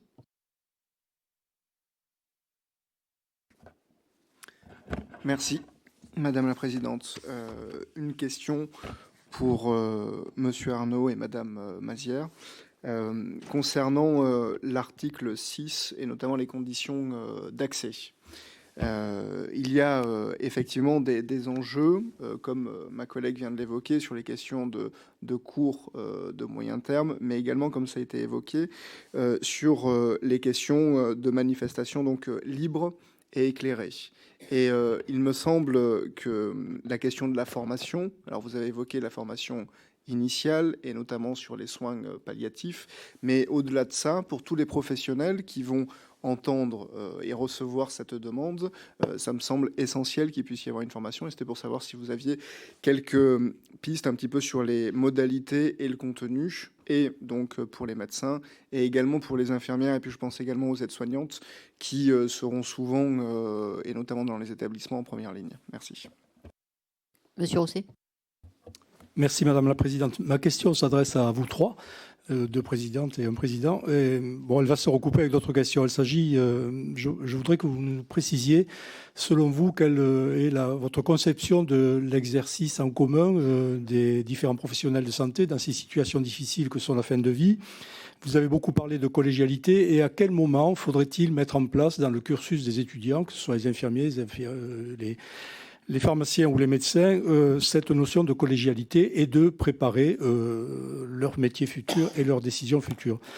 Est-ce qu'il ne faudrait pas aussi très tôt redéfinir la notion de soin, puisque actuellement on vit tous avec l'idée qu'il faut aider à naître, aider à vivre, aider à bien vieillir, mais malheureusement souvent regarder mourir. Est-ce qu'il ne faut pas remplacer le regarder par quelque chose d'autre?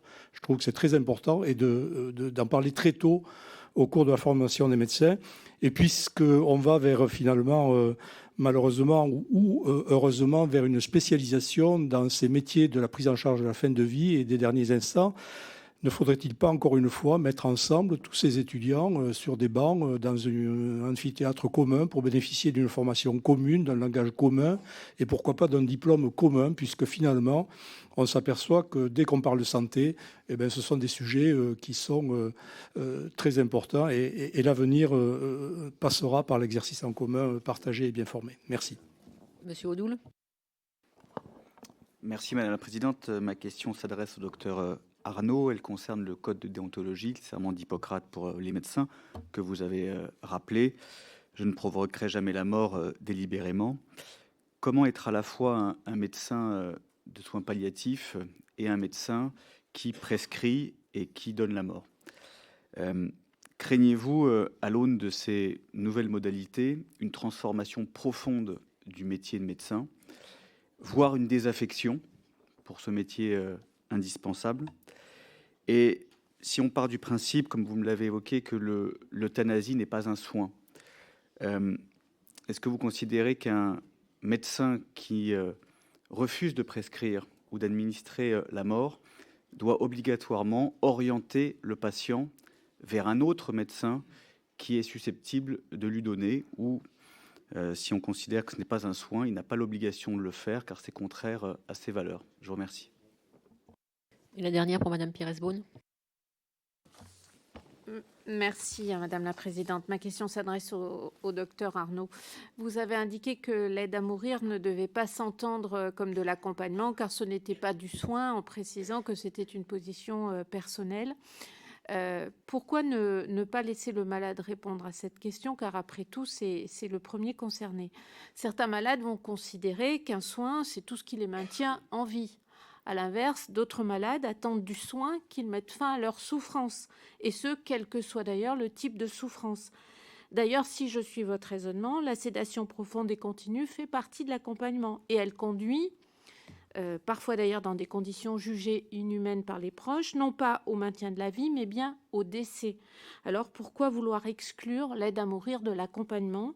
Et deuxième point, la ministre hier nous a indiqué que pour les malades atteints de la maladie de Charcot, le patient était éligible à l'aide à mourir dès lors que son pronostic vital était engagé.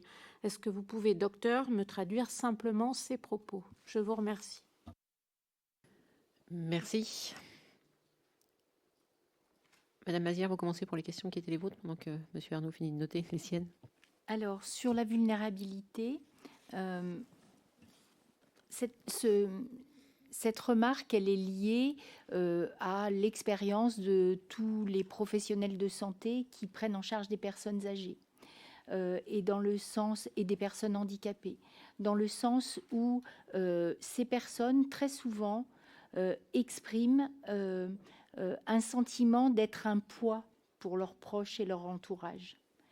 Et cette expression de cette souffrance de se considérer comme un poids à porter pour des enfants qui sont eux-mêmes quelquefois déjà, pour les personnes avec un très grand âge notamment, qui sont eux-mêmes déjà aussi avec des problèmes de santé, voire des difficultés.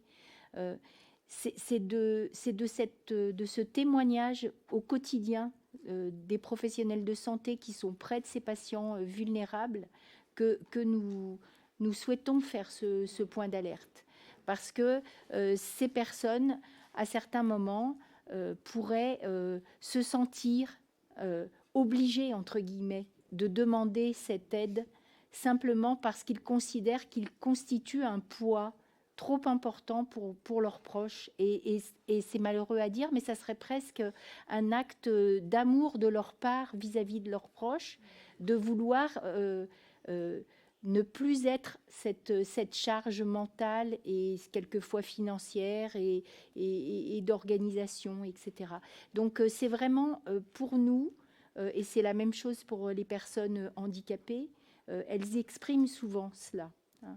Et donc, c'est ces témoignages, cette perception que nous avons de l'acceptation des personnes vulnérables dans notre société et de la possibilité qu'elles ont d'être intégrées dans la vie de la société qui nous fait dire qu'il faut être vraiment très, très attentif à les protéger.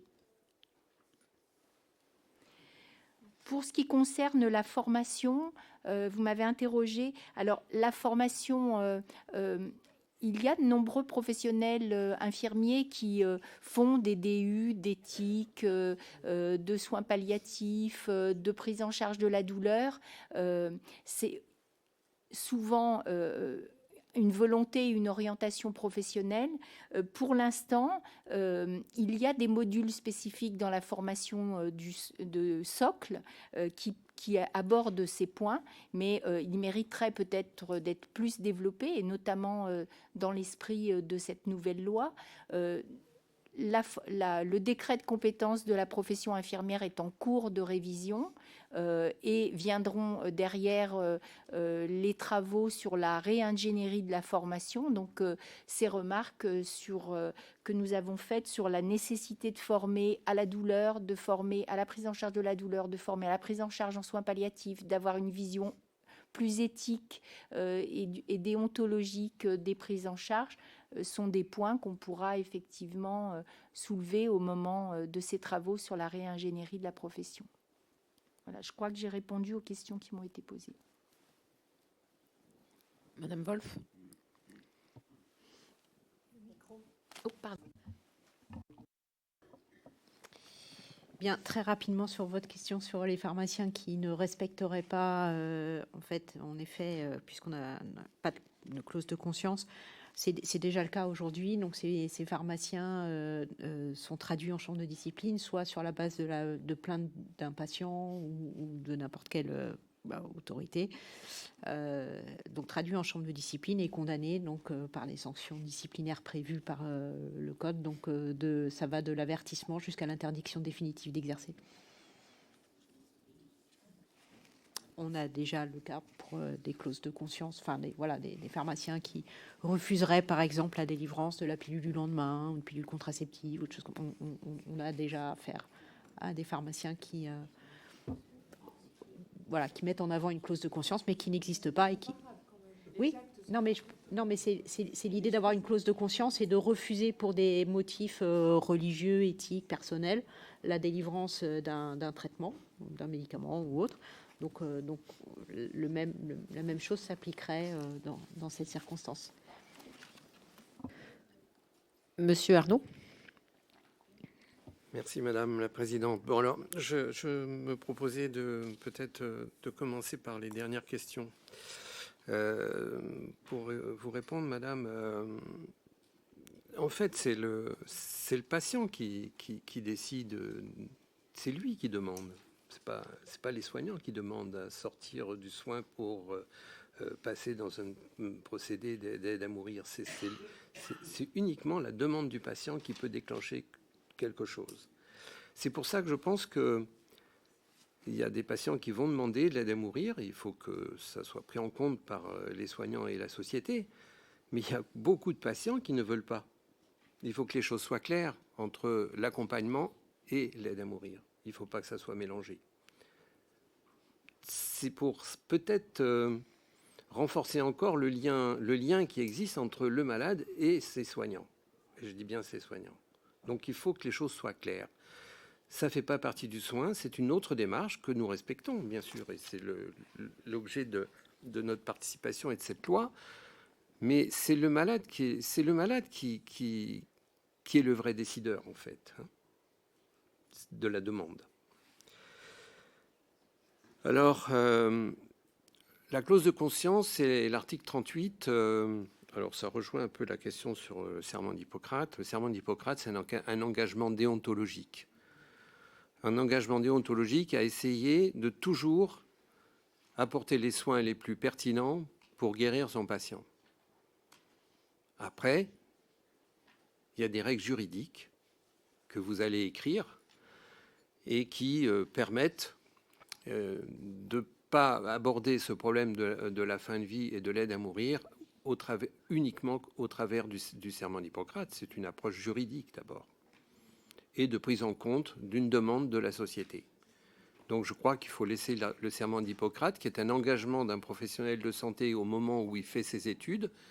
C'est un engagement personnel, c'est un engagement éthique, et je crois que ça serait pas une bonne chose que de retirer ça, que de reformuler le serment d'Hippocrate. Pour l'exercice en commun des professionnels de santé, la collégialité, alors là, oui, je ne sais plus qui m'a posé la question, mais je partage tout à fait cette idée que les équipes de soins, les équipes de soignants, dans toutes les professions qu'elles composent, doivent, dès l'internat, dès leurs études, apprendre à travailler ensemble.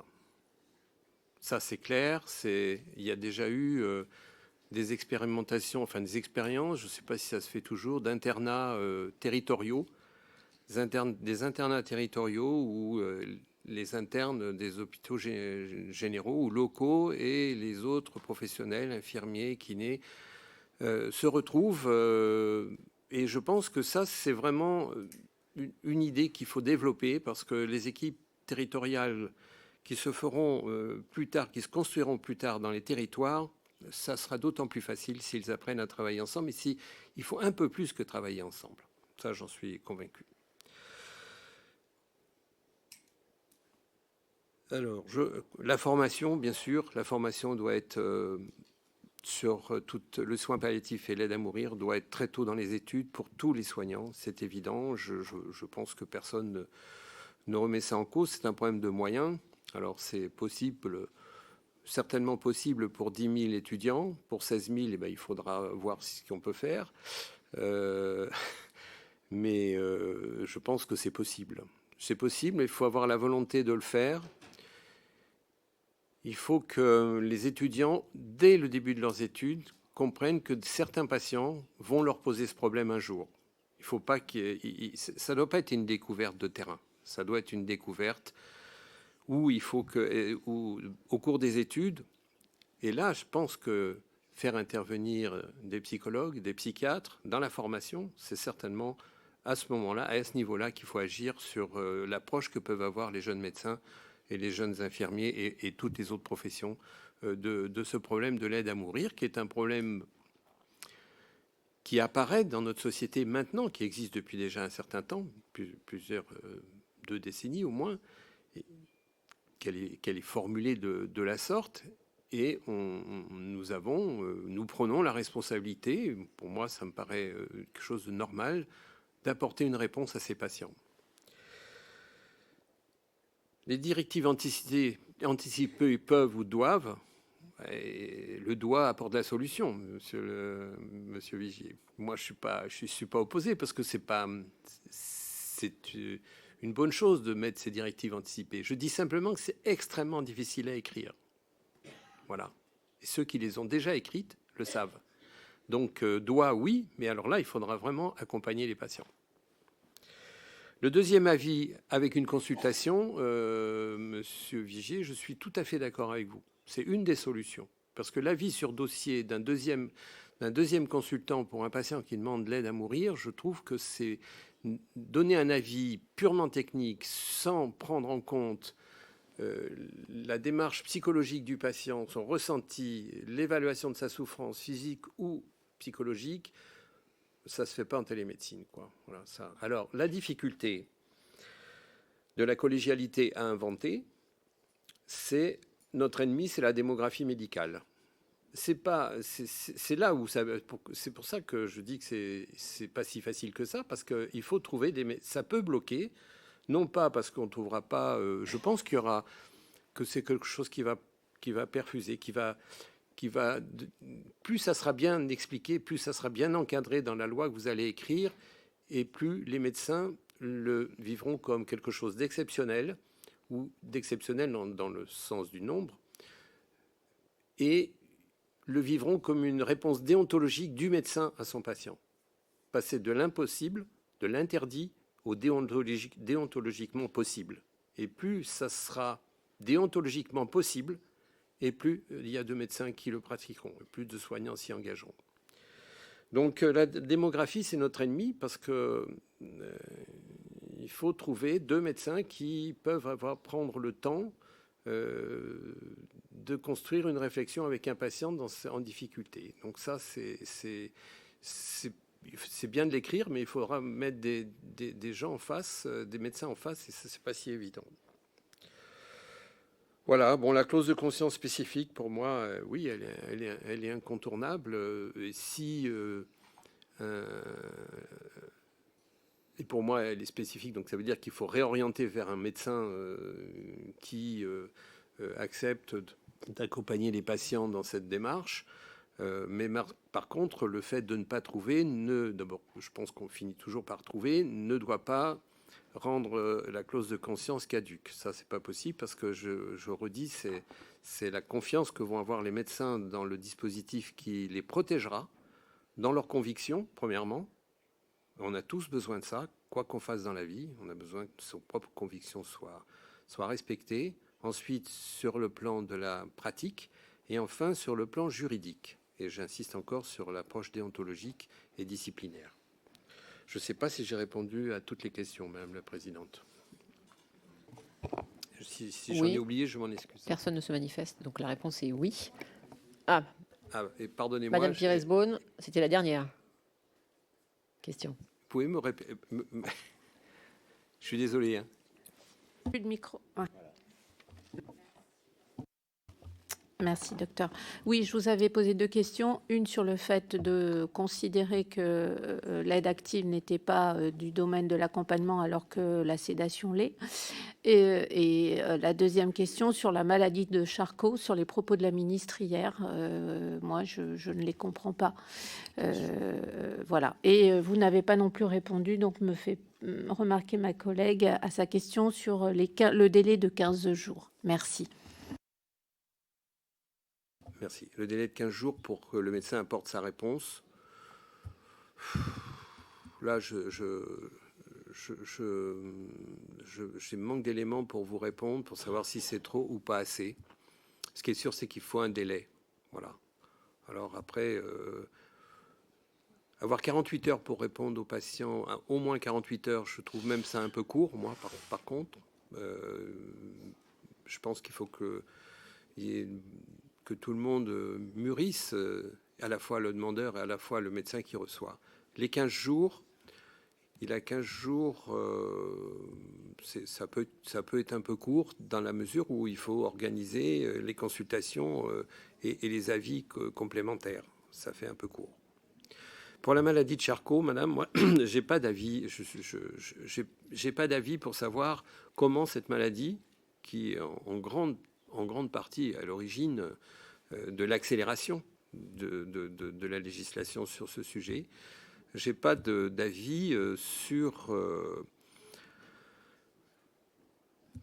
technique, on va dire scientifique, pour savoir si elle peut rentrer dans cette loi ou pas. Ça me paraît compliqué parce que en fait, le terme, c'est le moyen terme ne convient pas à cette pathologie pour moi. Donc je pense que c'est une décision du patient, bien sûr, de son entourage. Par contre, souvent, les entourages dans les maladies de Charcot sont assez impliqués, et des médecins, parce que là, il y a bien sûr les spécialistes d'organes, qui sont les neurologues, qui doivent bien sûr apporter leur contribution scientifique. Je n'ai pas la réponse à votre question, mais je me pose la même question. Je ne sais pas comment la maladie Charcot va trouver sa place dans cette procédure.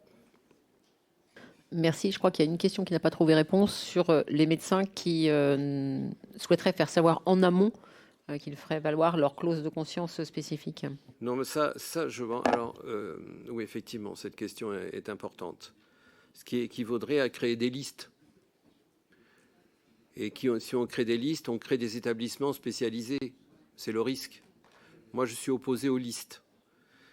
Je crois que ces cas ne seront pas suffisamment fréquents pour qu'on ait besoin d'une organisation comme ça, quoi. Je pense qu'il faut garder de l'humain un petit peu, au cas par cas. En tout cas, ce qui doit sûrement être une précaution importante à prendre pour les législateurs, c'est d'empêcher les établissements de se spécialiser soit dans un sens, soit dans l'autre, en disant « Oh non, nous, on ne pratique jamais l'aide à mourir ». Vous voyez, pour cet aspect des choses, et le contraire. Et ça, il faut que les établissements aient également des contraintes. Et je dis que la clause de conscience aussi doit s'appliquer aux médecins, quel que soit leur statut, public, salarié ou libéral. Merci. Il me reste à vous remercier.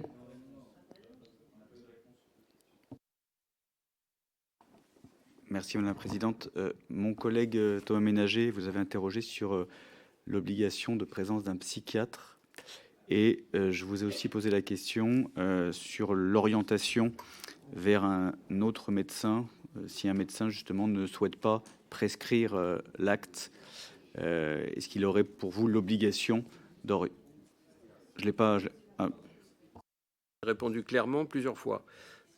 Oui, pour moi, la clause de conscience spécifique, c'est comme pour l'IVG, on ne peut pas se dégager sans trouver une solution pour le patient. Ça, c'est clair. Et donc, le psychiatre, ben, là, on peut pas dire qu'on ne veut pas de psychiatre, quoi. Ça me paraît est une bonne approche des choses, mais il faut que ça soit aussi accepté par le patient, parce que on ne peut pas imposer un psychiatre à quelqu'un. Si c'est une évolution personnelle de gestion de sa vie par rapport à sa maladie, c'est peut-être pas la bonne réponse déontologique. Par contre, le problème qui va s'opposer à ça, là encore, c'est un problème démographique. Parce que pour trouver des psychiatres, c'est extrêmement compliqué. Il faut faire attention à ne pas mettre une clause qui mette un frein à l'application de la loi. Mais c'est pour ça que je pense que la collégialité, elle doit être repensée complètement, avec multispécialité, bien sûr, multimédecins. Si un médecin connaît un patient, mais là, par contre, c'est déjà dans la loi, je crois, il est obligé de se déporter. Hein, je crois que c'est déjà écrit. Hein. Mais je pense que il faut pas participer si on connaît le patient. C'est pas possible. Et les psychiatres, eh bien, le problème, c'est la difficulté démographique. Merci. Donc, merci à tous les 6 pour votre présence. Merci à vous, mesdames les présidentes, monsieur le président, pour vos réponses et s'être prêté à ce jeu pas facile de questions-réponses. Un grand merci à vous.